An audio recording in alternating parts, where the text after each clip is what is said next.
कौन कहता है भगवान आते नहीं। कौन कहता है भगवान आते नहीं।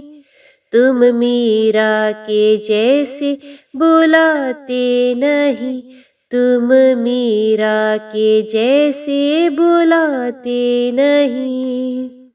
ओम श्री विष्णवे नमः।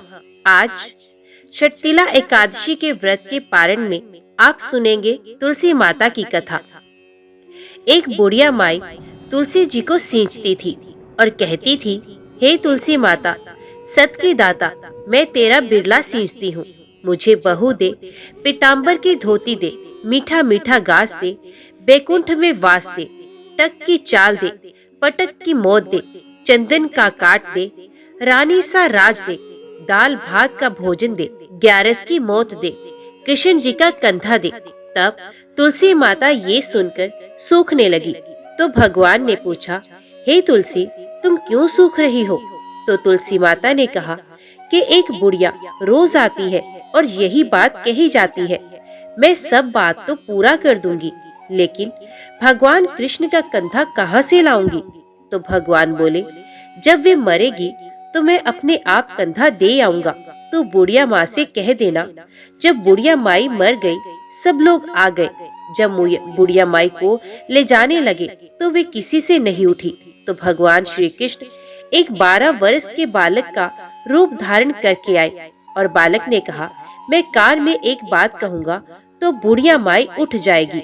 बालक ने बुढ़िया माई के कान में कहा, बुढ़िया माई, मन की निकाल ले, पीताम्बर की धोती ले, मीठा मीठा घास ले, बैकुंठ में वास ले, चटक की चाल ले, पटक की मौत ले, कृष्ण जी का कंधा ले। ये सुनकर बुढ़िया माई हल्की हो गई। तो भगवान श्री कृष्ण ने उसे कंधा दिया और बुढ़िया माई को मुक्ति मिल गई। हे तुलसी माता, जैसे बुढ़िया माई को मुक्ति दे वैसे ही सबको देना। प्रेम से बोलिए, श्री तुलसी महारानी की जय, भगवान श्री कृष्ण की जय। अब सुनिए तुलसी माता की दूसरी कथा। जय माँ तुलसी। शिव पुराण के अनुसार पौराणिक समय में दैत्यों का राजा दंभ हुआ करता था। वे बहुत बड़ा विष्णु भक्त था। कई सालों तक उसके यहाँ संतान नहीं होने के कारण उसने शुक्राचार्य को अपना गुरु बनाकर उनसे श्री कृष्ण मंत्र प्राप्त किया। ये मंत्र प्राप्त करके उसने पुष्कर सरोवर में घोर तपस्या की। भगवान विष्णु उसकी तपस्या से प्रसन्न हुए और उसे संतान प्राप्ति का वरदान दे दिया।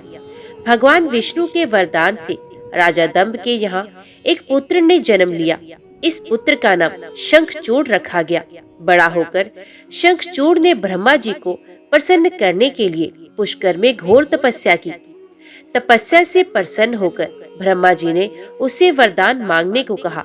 तब शंखचूड़ ने वरदान मांगा कि वे हमेशा अजर अमर रहे, वे कोई देवता उसे मार ना पाए।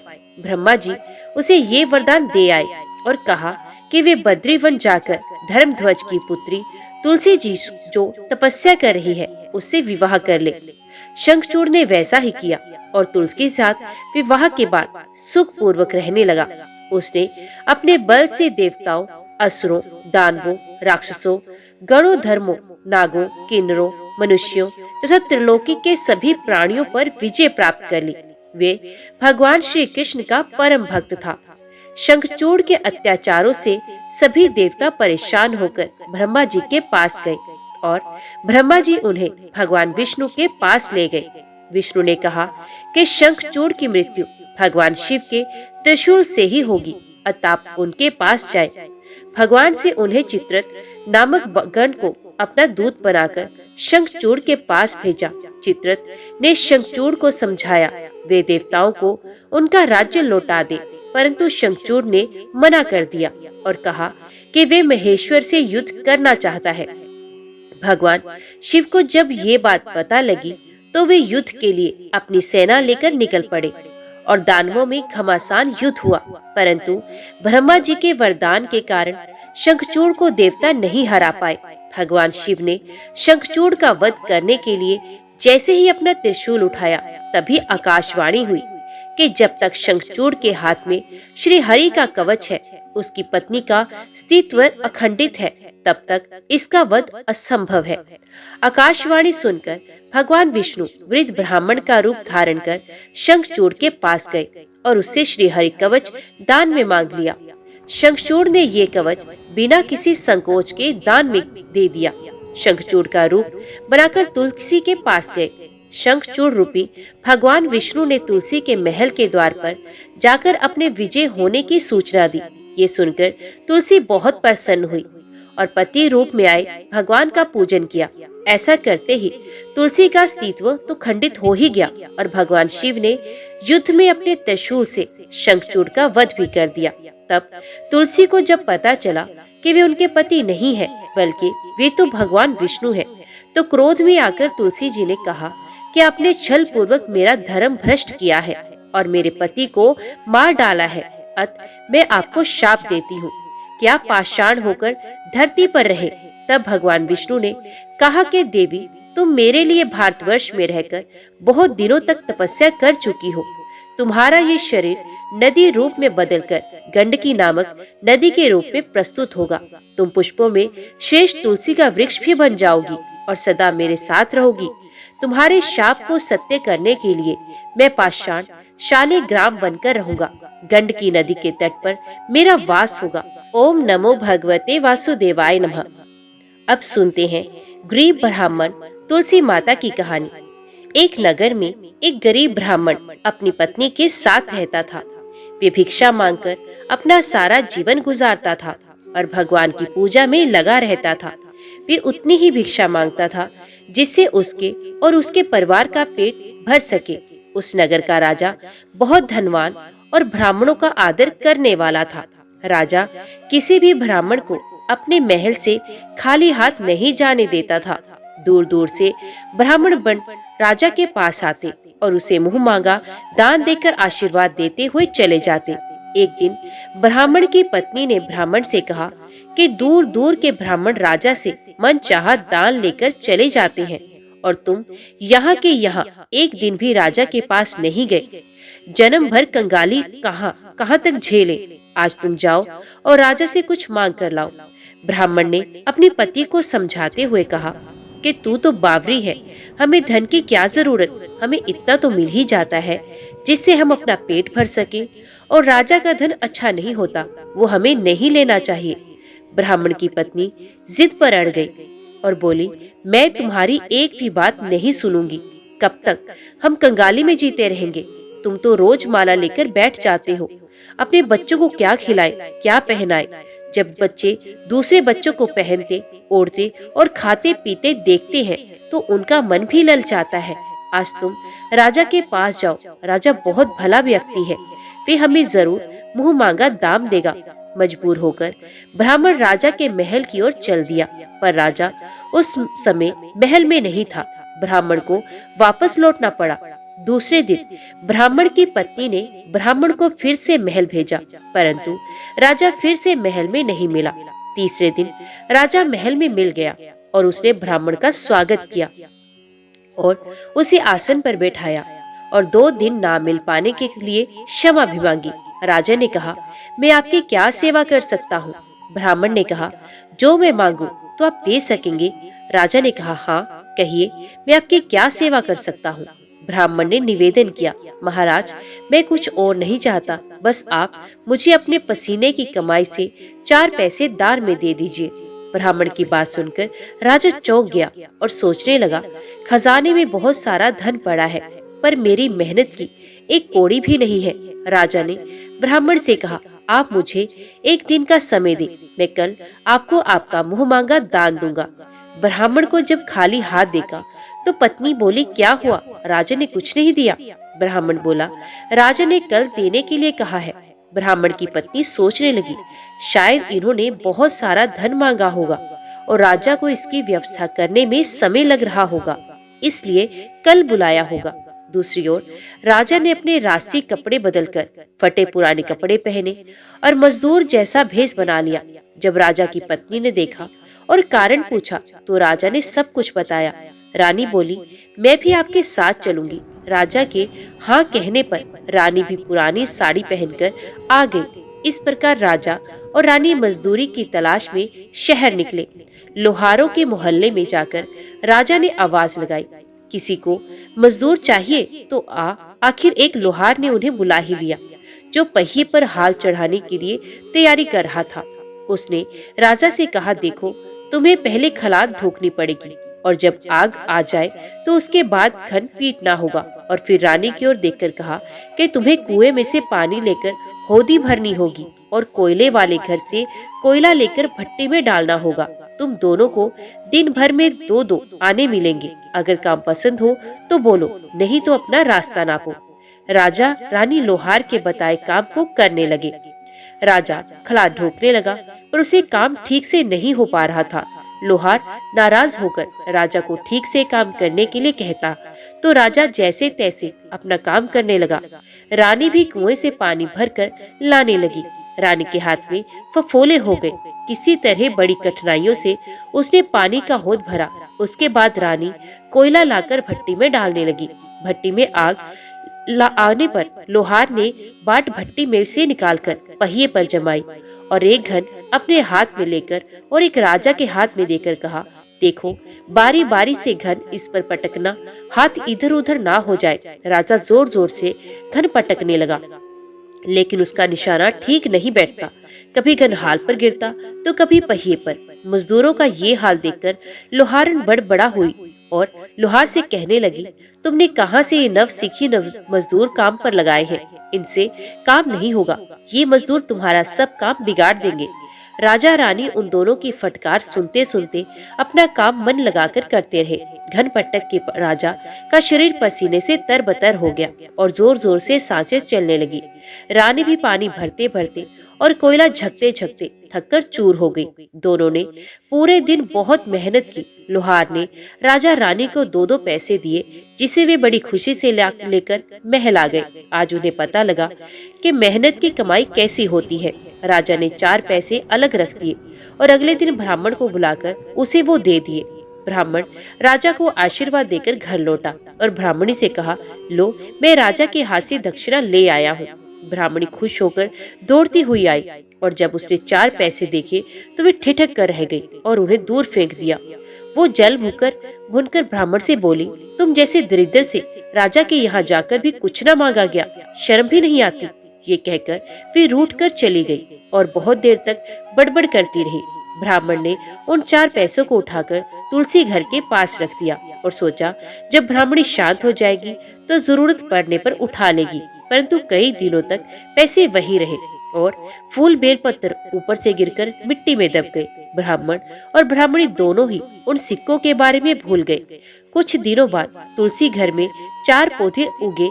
चारों 4 पौधे बहुत सुंदर थे। ये देखकर ब्राह्मणी रोज उनमें पानी डालती। 4 महीने बाद वे पौधे बड़े हो गए और उनमें फूल लगने लगे।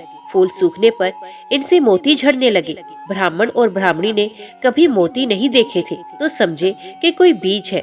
हर रोज कई फूल झड़ते और बहुत मोती पूरे तुलसी घर में बिखर जाते। ब्राह्मणी उन मोतियों को समेटकर घर के एक कोने में डाल देती। इस तरह वहां मोतियों का ढेर लग गया। एक दिन एक सब्जी वाली आई। ब्राह्मणी को सब्जी लेनी थी, पर उसके पास पैसे नहीं थे। उसने सब्जी वाली से कहा, क्या तुम इन चमकदार चीजों के बदले सब्जी दे सकती हो? सब्जी वाली ने देखा तो वे पहचान गई कि ये तो मोती हैं। उसने खुशी खुशी ब्राह्मणी को उन मोतियों के बदले उसकी मनपसंद सब्जी दे दी। अब से हर रोज ऐसा होने लगा। ब्राह्मणी और सब्जी वाली दोनों खुश थे। सब्जी वाली ये सोचकर खुश थी कि मुझे 1 पैसे की तरकारी के बदले हजारों का माल मिलता है, और ब्राह्मणी ये सोचकर खुश थी कि इन चीजों के बदले सब्जी मिल जाती है।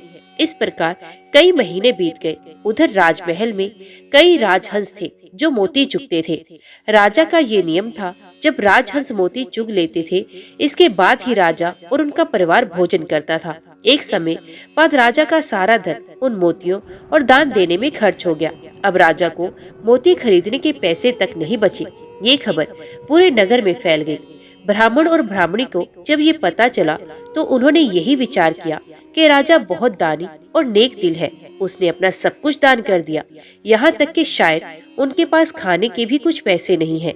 ऐसे हालात में हमें उन लोगों की सहायता करनी चाहिए। तो ब्राह्मण ने कहा, अगर तू कहे तो इसमें से कुछ बीज राजा को दे दूं। तो ब्राह्मणी कहती है, इससे सब्जी और खाने की चीजें मिल जाती हैं। ब्राह्मणी ने कहा, हाँ, मैं रोज इसके बदले सौदा लिया करती हूँ। ऐसा कहकर ब्राह्मणी एक टोकरी बीज भराई। ब्राह्मण राजा के पास पहुंचा, उसे वे मोती दिए और राजा को सारी बात बताई। राजा उन मोतियों को देखकर चौंक गया। उसने मोती राजहंस को दिए। राजहंस उन्हें चुगने लगा। ये देखकर राजा ने ब्राह्मण से कहा, एक एक मोती सैकड़ों रुपयों का है। सच बताएं, आपके पास इतने मोती आए कहाँ से? ब्राह्मण बोला, महाराज, ऐसे तो हमारे घर पर बहुत है। और राजा को पूरी बात बताई। राजा अपने मंत्रियों के साथ ब्राह्मण के घर पहुंचा और उन चारों पेड़ों को देखा। पूछताछ में उन सिक्कों वाली बात सामने आ गई। जब पेड़ों को देखा तो उनके जड़ के पास वही सिक्के चिपके हुए थे। आज ब्राह्मण और ब्राह्मणी को मालूम हुआ कि उनके पास लाखों करोड़ों की दौलत है, जिसे वो साधारण बीज समझते थे। ब्राह्मण ने सोचा कि मेरे लिए ये धन किस काम का। ऐसा सोचकर ब्राह्मण ने सारे मोती राजा को दान में दे दिए। राजा की आंखें खुल गई। मेहनत के धन की कीमत उन्हें मालूम पड़ गई। उस दिन राजा ने प्रण कर लिया कि मैं खजाने के पैसों से एक भी पैसा अपने खर्च में नहीं लगाऊंगा। अपना खर्च मेहनत करके चलाऊंगा। खजाने और ब्राह्मण के दान से राजा ने जनता के हित में कई धर्म कार्य शुरू किए। तुलसी माता की कथा समाप्त होती है। प्रेम से बोलिए, माँ तुलसी की जय। अब सुनिए पद्म पुराण से तुलसी, शालिग्राम तथा प्रयाग तीर्थ का महात्म्य। शिवजी बोले, नारद सुनो, अब मैं तुलसी का महात्म्य बताता हूँ, जिसे सुनकर मनुष्य जन्म से लेकर मृत्यु पर्यंत किए हुए पाप से छुटकारा पा जाता है। तुलसी का पत्ता, फूल, फल, मूल, शाखा, शाल, तना और मिट्टी आदि सभी पावन है। जिनका मृत शरीर तुलसी काष्ठ की आग से जलाया जाता है, वे विष्णु लोक में जाते हैं। मृत पुरुष यदि अगम्य गमन आदि महान पापों से ग्रस्त हो तो भी तुलसी काष्ठ की अग्नि से देह का दाह संस्कार होने पर वे शुद्ध हो जाता है। जो मृत पुरुष के संपूर्ण अंगों में तुलसी का काष्ठ देकर पश्चात उसका दाह संस्कार किया जाता है, वे भी पाप से मुक्त हो जाता है। जिसकी मृत्यु के समय श्री हरि का कीर्तन और स्मरण हो तथा तुलसी की लकड़ी से उसके शरीर का दाह किया जाए, उसका पुनर्जन्म नहीं होता। यदि दाह संस्कार के समय अन्य लकड़ियों के भीतर एक भी तुलसी का काष्ठ हो तो करोड़ों पापों से युक्त होने पर भी मनुष्य की मुक्ति हो जाती है। तुलसी की लकड़ी से मिश्रित होने पर सभी काष्ठ पवित्र हो जाते हैं। तुलसी काष्ठ की अग्नि से मृत मनुष्य का दाह होता है। देख, विष्णु दूत ही आकर उसे वैकुंठ लोक में ले जाते हैं। यमराज के दूत उसे नहीं ले जा सकते। वे करोड़ों जन्मों के पाप से मुक्त हो भगवान विष्णु को प्राप्त होता है। जो मनुष्य तुलसी काष्ठ की अग्नि में जलाए जाते हैं, उन्हें विमान पर बैठकर वैकुंठ में जाते देख देवता उनके ऊपर पुष्पांजलि चढ़ाते हैं। ऐसे पुरुष को देखकर भगवान विष्णु और शिव संतुष्ट होते हैं तथा श्री जनार्दन उसके सामने जाकर हाथ जोड़ पकड़कर उसे अपने धाम में ले जाते हैं।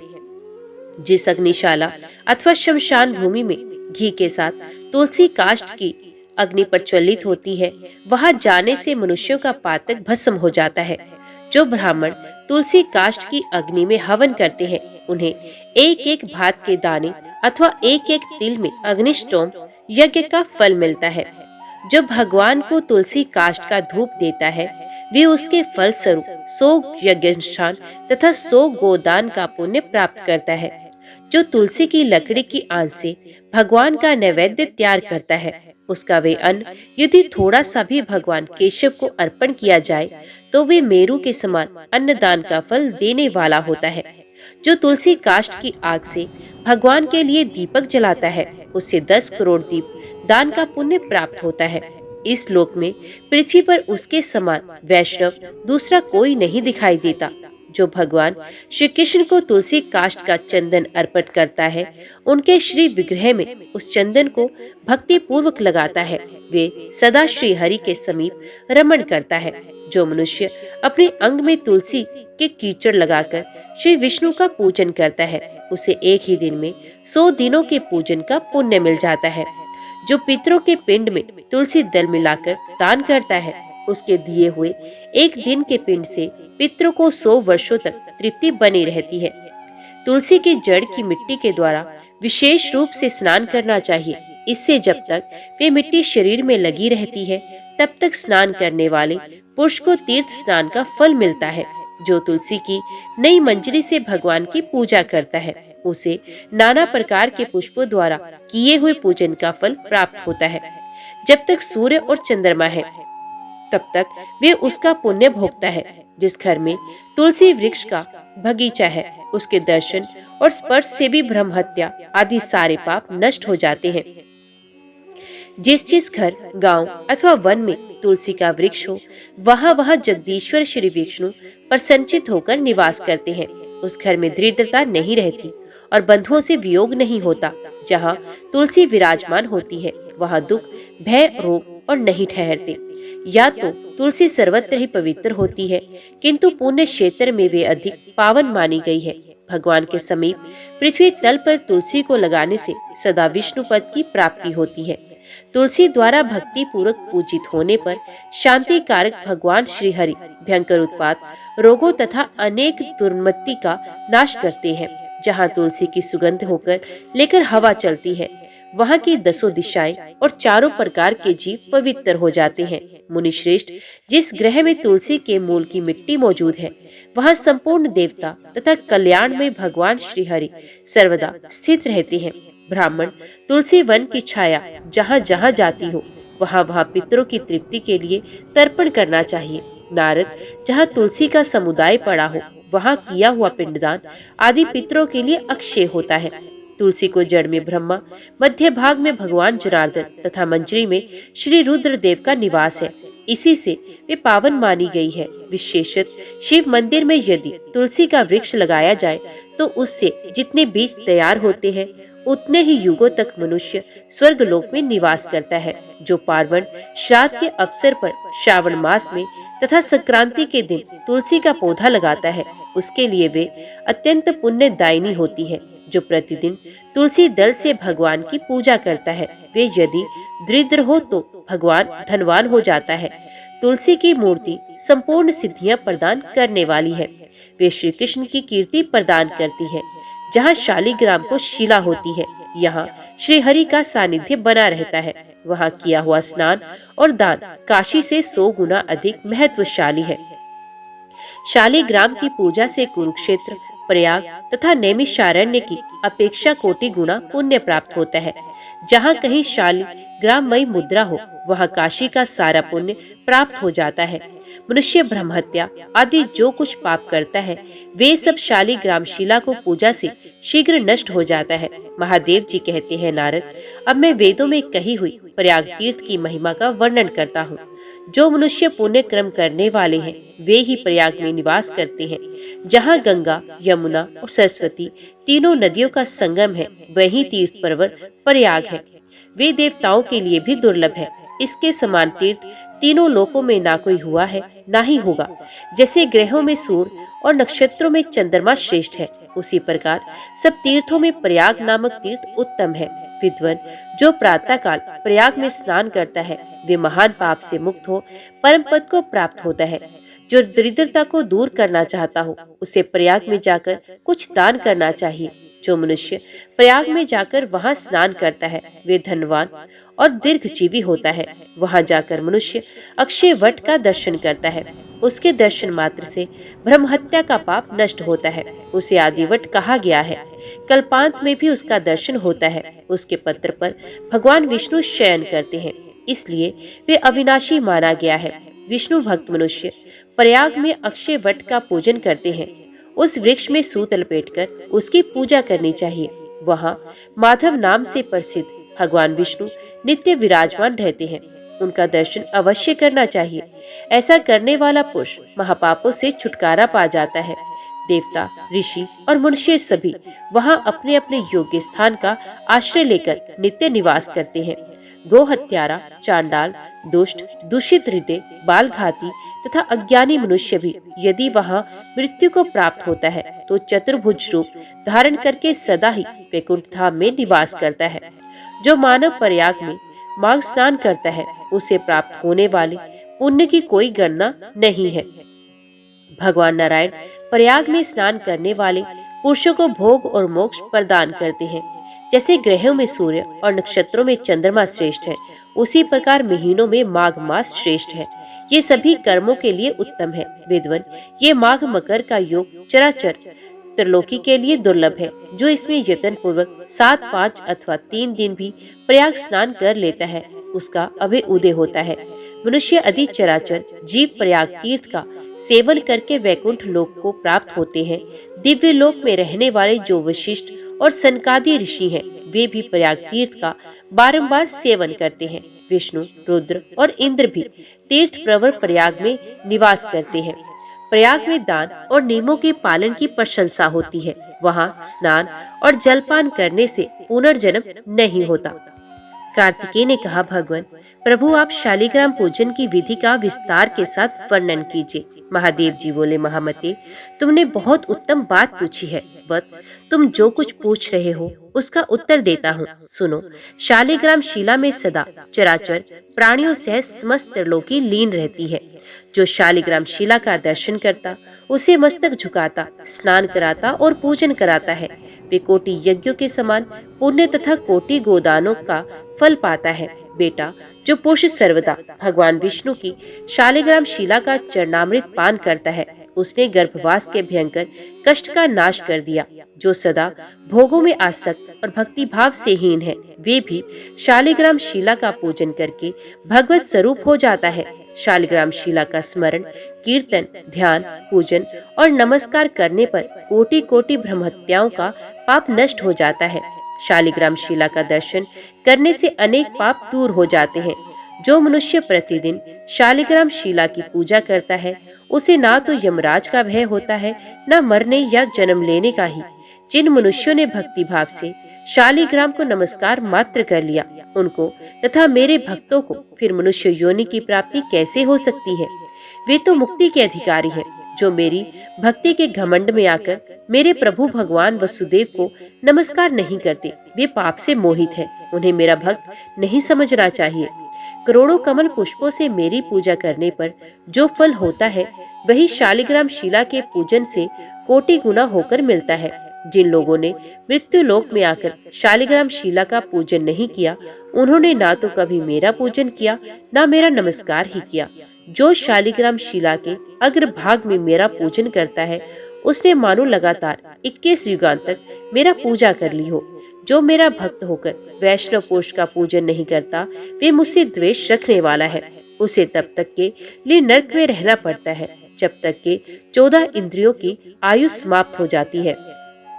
जिसके घर में कोई वानप्रस्थी, वैष्णव अथवा सन्यासी 2 घड़ी भी विश्राम करता है, उसके पितामह 8 युगों तक अमृत भोजन करते हैं। शालिग्राम शिला से प्रकट हुए लिंगों का एक बार भी पूजन करने पर मनुष्य योग और सांख्य से रहित होने पर भी मुक्त हो जाते हैं। मेरे कोटि कोटि लिंगों का दर्शन, पूजन और स्तवन करने से जो फल मिलता है, वे एक ही शालिग्राम शिला के पूजन से प्राप्त हो जाता है। जो वैष्णव प्रतिदिन 12 शालिग्राम शिलाओं का पूजन करता है, उसके पुण्य का वर्णन सुनो। गंगा जी के तट पर करोड़ों शिवलिंगों का पूजन करने से तथा लगातार 8 युगों तक काशीपुरी में रहने से जो पुण्य होता है, वे उस वैष्णव को एक ही दिन में प्राप्त हो जाता है। अधिक कहने की क्या आवश्यकता। जो वैष्णव मनुष्य शालिग्राम शिला का पूजन करता है, उसके पुण्य की गणना करने में तथा ब्रह्मा जी न मैं भी समर्थ नहीं हूँ। इसलिए बेटा, मेरे भक्तों को उचित है कि वे मेरी प्रसन्नता के लिए भक्ति पूर्वक शालिग्राम शिला का भी पूजन करें। जहाँ शालिग्राम शिला रूपी भगवान केशव विराजमान है, वहाँ संपूर्ण देवता, असुर, यक्ष तथा 14 भुवन मौजूद है। अन्य देवताओं का करोड़ों बार कीर्तन करने से जो फल मिलता है, वे भगवान शिव का एक बार कीर्तन करने से मिलता है। अतकल युग में श्री हरि का कीर्तन ही सर्वोत्तम पुण्य है। श्री हरि का चरणोदक पान करने से ही समस्त पाप का प्रायश्चित हो जाता है। फिर उनके लिए दान, उपवास और चंद्रायण व्रत करने की क्या आवश्यकता। बेटा सकंद, अन्य सभी शुभ कर्मों के फलों का माप है, किंतु शालिग्राम शिला के पूजन से जो फल मिलता है, उसका कोई माप नहीं। जो विष्णु भक्त ब्राह्मण को शालिग्राम शिला का दान करता है, उसने मानो 100 यज्ञों द्वारा भगवान का यजन कर लिया। जो शालिग्राम शिला के जल से अपना अभिषेक करता है, उसने संपूर्ण तीर्थों में स्नान कर लिया और समस्त यज्ञों की दीक्षा ले ली। जो प्रतिदिन भक्ति पूर्वक एक एक सेर तिल का दान करता है, वे शालिग्राम शिला के पूजन मात्र से उस फल को प्राप्त कर लेता है। शालिग्राम शिला को अर्पण किया हुआ थोड़ा सा पत्र, पुष्प, फल, जल, मूल और दुर्वा दल भी मेरु पर्वत के समान महान फल देने वाला होता है। जहाँ शालिग्राम शिला होती है, वहाँ भगवान श्री हरि विराजमान रहते हैं। वहाँ किया हुआ स्नान और दान काशी से 100 गुना अधिक फल देने वाला है। प्रयाग, कुरुक्षेत्र, पुष्कर और नैमिषारण्य, ये सभी तीर्थ वहाँ मौजूद रहते हैं। अतः वहाँ उन तीर्थों की अपेक्षा कोटि गुना अधिक पुण्य होता है। काशी में मिलने वाला मोक्ष रूपी महान फल भी वहाँ सुलभ होता है। जहाँ शालिग्राम शिला से प्रकट होने वाले भगवान शालिग्राम तथा द्वारका से प्रकट होने वाले भगवान गोमती चक्र हो तथा जहाँ इन दोनों का संगम हो, वहाँ निस्संदेह मोक्ष की प्राप्ति होती है। शालिग्राम शिला के पूजन में मंत्र जप, भावना, स्तुति अथवा किसी विशेष प्रकार के आचार का बंधन नहीं है। शालिग्राम शिला के सम्मुख विशेषत कार्तिक मास में आदर पूर्वक स्वस्तिक का चिन्ह बनाकर मनुष्य अपनी 7 पीढ़ियों को पवित्र कर देता है। जो भगवान केशव के समक्ष मिट्टी अथवा गेरू आदि से छोटा सा भी मंडल चौक बनाता है, वे कोटि कल्प तक दिव्य लोक में निवास करता है। श्री हरि के मंदिर को सजाने से अगम्य गमन तथा अभक्ष्य भक्षण जैसे पाप भी नष्ट हो जाते हैं। जो नारी प्रतिदिन भगवान विष्णु के सामने चौक पूरती है, वे 7 जन्मों तक कभी विधवा नहीं होती। ब्राह्मणों ने व्यास जी से कहा, अब हम लोग तुलसी के पुण्य में स्तोत्र का श्रवण करना चाहते हैं। व्यास जी बोले, ब्राह्मणों, पहले सकंद पुराण मैं जो कुछ बतला आया हूँ वो यहाँ पर भी कहता हूँ। शतानंद मुनि के शिष्य कठोर व्रत का पालन करने वाले थे। उन सबने एक दिन अपने गुरु को प्रणाम करके परम पुण्य और हित की बात पूछी। शिष्यों ने कहा, नाथ, ब्रह्मवेत्ताओं में श्रेष्ठ आपने पूर्व काल में ब्रह्मा जी के मुख से तुलसी जी के जिस स्तोत्र का श्रवण किया था, उसको हम आपसे सुनना चाहते हैं। शतानंद जी बोले, शिष्यगण, तुलसी का नाम उच्चारण करने पर असुरों का दर्प दलन करने वाले भगवान श्री विष्णु प्रसन्न होते हैं। मनुष्य के पाप नष्ट हो जाते हैं तथा उसे अक्षय पुण्य की प्राप्ति होती है, जिसके दर्शन मात्र से करोड़ों गोदान का फल होता है। उस तुलसी का पूजन और वंदन लोग क्यों ना करें। कलियुग के संसार में वे मनुष्य धन्य हैं, जिनके घर में शालिग्राम शिला का पूजन संपन्न करने के लिए प्रतिदिन तुलसी का वृक्ष भूतल पर लहलहाता रहता है। जो कलयुग में भगवान श्री केशव की पूजा के लिए पृथ्वी पर तुलसी का वृक्ष लगाते हैं, उन पर यदि यमराज अपने किंकरों सहित रुष्ट हो जाए तो भी वे उनका क्या कर सकते हैं। तुलसी, तुम अमृत उत्पन्न हो और केशव को सदा ही प्रिय हो। कल्याणी, मैं भगवान की पूजा के लिए तुम्हारे पत्तों को चुनता हूँ, तुम मेरे लिए वरदायिनी बनो। तुम्हारे श्री अंगों से उत्पन्न होने वाले पत्रों और मंजरियों द्वारा मैं सदा ही जिस प्रकार श्री हरि का पूजन कर सकूं, वैसा उपाय करो। पवित्रांगी तुलसी, तुम कली मल का नाश करने वाली हो। इस भाव के मंत्रों से जो तुलसी दलों को चुनकर उनसे भगवान वासुदेव का पूजन करता है, उसकी पूजा का करोड़ गुना फल होता है। देवेश्वरी, बड़े बड़े देवता भी तुम्हारे प्रभाव का गायन करते हैं। मुनि, सिद्ध, गंधर्व, पाताल निवासी, साक्षात नागराज, शेष तथा संपूर्ण देवता भी तुम्हारे प्रभाव को नहीं जानते। केवल भगवान श्री विष्णु ही तुम्हारी महिमा को पूर्ण रूप से जानते हैं। जिस समय क्षीर समुद्र के मंथन का उद्योग प्रारंभ हुआ था, उस समय श्री विष्णु के आनंदाश से तुम्हारा प्रादुर्भाव हुआ। पूर्व काल में श्री हरि ने तुम्हें अपने मस्तक पर धारण किया था। देवी, उस समय श्री विष्णु के शरीर का संपर्क पाकर तुम परम पवित्र हो गई थी। तुलसी, मैं तुम्हें प्रणाम करता हूँ। तुम्हारे श्री अंग से उत्पन्न पत्रों द्वारा जिस प्रकार श्री हरि की पूजा कर सकूं, ऐसी कृपा करो जिससे मैं निर्विघ्नता पूर्वक परम गति को प्राप्त हूँ। साक्षात श्री कृष्ण ने तुम्हें गोमती तट पर लगाया और बढ़ाया था। वृंदावन में विचरते समय संपूर्ण जगत और गोपियों के हित के लिए तुलसी का सेवन किया। जगत प्रिया तुलसी, पूर्व काल में वशिष्ठ जी के कथनानुसार श्री रामचंद्र जी ने भी राक्षसों का वध करने के उद्देश्य से सरयू के तट पर तुम्हें लगाया था। तुलसी देवी, मैं तुम्हें प्रणाम करता हूँ। श्री रामचंद्र जी से वियोग हो जाने पर अशोक वाटिका में रहते हुए जनक किशोरी सीता ने तुम्हारा ही ध्यान किया था, जिससे उन्हें पुनः अपने प्रियतम का समागम प्राप्त हुआ। पूर्व काल में हिमालय पर्वत पर भगवान शंकर की प्राप्ति के लिए पार्वती देवी ने तुम्हें लगाया और अपनी अभीष्ट सिद्धि के लिए तुम्हारा सेवन किया था। तुलसी देवी, मैं तुम्हें नमस्कार करता हूँ। संपूर्ण देवांगनाएं और किन्नरों ने भी तुम दुस्वप्न का नाश करने के लिए नंद नवन में तुम्हारा सेवन किया था। देवी, तुम्हें नमस्कार है। धर्मनारायण, गया में साक्षात पितरों ने तुलसी का सेवन किया था। दंडकारण्य में भगवान श्री रामचंद्र जी ने अपने हित साधन की इच्छा से परम पवित्र तुलसी का वृक्ष लगाया तथा लक्ष्मण और सीता ने भी बड़ी भक्ति के साथ उसे पोसा था। जिस प्रकार शास्त्रों में गंगा जी को त्रिभुवन व्यापिनी कहा गया है, उसी प्रकार तुलसी देवी भी संपूर्ण चराचर जगत में दृष्टिगोचर होती हैं। तुलसी का ग्रहण करके मनुष्य पातकों से मुक्त हो जाता है और तो मुनीश्वरों तुलसी के सेवन से ब्रह्महत्या भी दूर हो जाती है। तुलसी के पत्ते से टपकता हुआ जल जो अपने सर पर धारण करता है, उसे गंगा स्नान और 10 गोदान का फल प्राप्त होता है। देवी, मुझ पर प्रसन्न हो। देवेश्वरी हरिप्रिय, मुझ पर प्रसन्न हो। क्षीर सागर के मंथन से प्रकट हुई तुलसी देवी, मैं तुम्हें प्रणाम करता हूँ। द्वादशी की रात्रि में जागरण करके जो इस तुलसी स्तोत्र का पाठ करता है, भगवान श्री विष्णु उसके 32 अपराध क्षमा करते हैं। बाल्यावस्था, कुमार अवस्था, जवानी और बुढ़ापे में जितने पाप किए होते हैं, वे सब तुलसी स्तोत्र के पाठ से नष्ट हो जाते हैं। तुलसी के स्तोत्र से संतुष्ट होकर भगवान सुख और अभ्युदय प्रदान करते हैं। जिस घर में तुलसी का स्तोत्र लिखा हुआ विद्यमान रहता है, उसका कभी अशुभ नहीं होता, उसका सब कुछ मंगलमय होता है, किंचित भी अमंगल नहीं होता, उसके लिए सदा सुकल रहता है। वे घर प्रचुर धन धान्य से भरा रहता है। तुलसी स्तोत्र का पाठ करने वाले मनुष्यों के हृदय में भगवान श्री विष्णु के प्रति अविचल भक्ति होती है तथा उसका वैष्णवों से कभी वियोग नहीं होता। इतना ही नहीं, उसकी बुद्धि कभी अधर्म में नहीं प्रवृत्त होती। जो द्वादशी की रात्रि में जागरण करके तुलसी स्तोत्र का पाठ करता है, उसे करोड़ों तीर्थों के सेवन का फल प्राप्त होता है। ओम नमो भगवते वासुदेवाय नमः। जय श्री हरि, जय माँ तुलसी। आज की वीडियो में इतना ही। उम्मीद करती हूँ वीडियो आपको पसंद आई होगी। वीडियो पसंद आई हो तो वीडियो को लाइक और चैनल को सब्सक्राइब जरूर कीजिएगा। जय माँ तुलसी लिखकर कमेंट बॉक्स में अपनी हाजिरी और अपने सुझाव देना ना भूलिएगा। तो मिलते हैं अगली कथा अगली वीडियो के साथ। तब तक के लिए देखते व सुनते रहिए। जय माँ कंजक, जय माता दी।